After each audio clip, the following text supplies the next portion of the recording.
71 run 71 3 wicket के नुकसान पर चौथा ओवर का खेल जारी।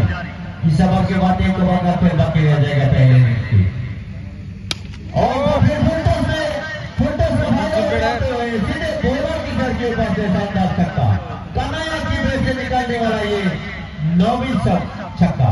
यस 9 छक्का और 1 चौका, तो 7 रन पर पहुंच गए हैं कन्हैया।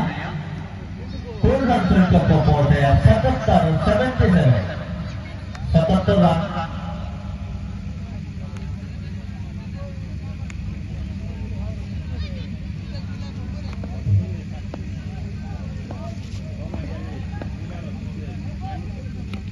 और फिर खेल के के ऊपर से 4 रन 1 बाउंस बाउंड्री लाइन पर पकड़े 4 रन के लिए, तो 64 पर पहुंच गए हैं